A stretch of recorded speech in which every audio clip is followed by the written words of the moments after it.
Hi friends, ఎలా ఉన్నారందరూ? బాగుండాలని కోరుకుంటూ వెళ్ళిపోదాం మన దెయ్యాల లోకంలోకి. ఫ్రెండ్స్, మీ అందరికీ ఒక చిన్న రిక్వెస్ట్. మన ఛానల్లో పెట్టే వీడియోస్ అన్నిటికీ లైక్ చేయండి, షేర్ చేయండి. మన ఛానల్ పెరుగుదలకు కాస్త సహాయం అందించండి. మీరు చేసే లైక్, షేర్ ద్వారా నేను మరో ఎన్నో వీడియోలు మీకు అందించగలనని మీకు విన్నవించుకుంటున్నాను. ఒక అటవీ ప్రాంతం. ఆ అటవీ ప్రాంతానికి కొత్తగా ఫారెస్ట్ ఆఫీసర్ వస్తున్నాడు. ఆ ఫారెస్ట్ ఆఫీసర్ని తీసుకురావడానికి జీప్ డ్రైవర్ వరదరాజులు రైల్వే స్టేషన్కి బయలుదేరుతాడు. ట్రైన్ దిగిన ఫారెస్ట్ ఆఫీసర్ తన భార్య కూతురుతో జీప్ ఎక్కుతాడు. జీప్ ఎక్కుతున్న ఫారెస్ట్ ఆఫీసర్ భార్యకు కుడి కన్ను అదురుతూ ఉంటుంది. ట్రైన్ దిగిన దగ్గర నుంచి తనలో ఏదో తెలియని భయం అలముకుంటుంది. రైల్వే స్టేషన్ నుంచి జీపు బయలుదేరుతుంది. వరదరాజులకు తన భార్య పేరు సుప్రియ అని, తన పేరు రాజీవ్ అని, తన కూతురు పేరు లాలస అని చెప్తాడు. మార్గం మధ్యలో తమ వెళ్తున్న జీపు మొరాయిస్తుంది. అయ్యో, జీప్ ఏమైంది?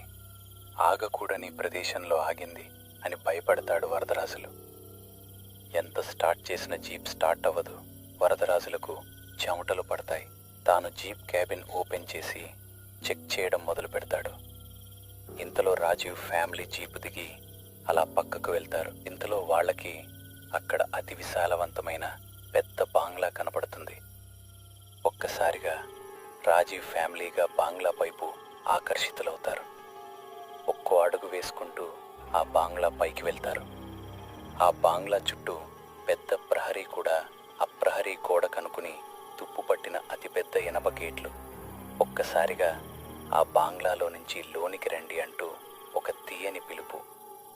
ఇంతలో వరదరాజులు జీపులో వాళ్ళు లేకపోవడం చూసి తమ వెంట తెచ్చుకున్న మహిమగల నీళ్లను ఆ బాంగ్లా పైవైపు వెళ్తున్న రాజీవ్ ఫ్యామిలీపై జల్లి కారు ఎక్కించుకుని స్పీడ్గా తీసుకుని వెళ్తూ ఉంటాడు.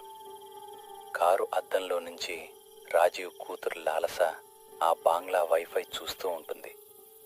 ఆ బాంగ్లా చివరన ఎర్ర చీర కట్టుకుని నల్లని ఆకారం లాలస వైపే చూస్తూ నవ్వుతూ ఉంటుంది.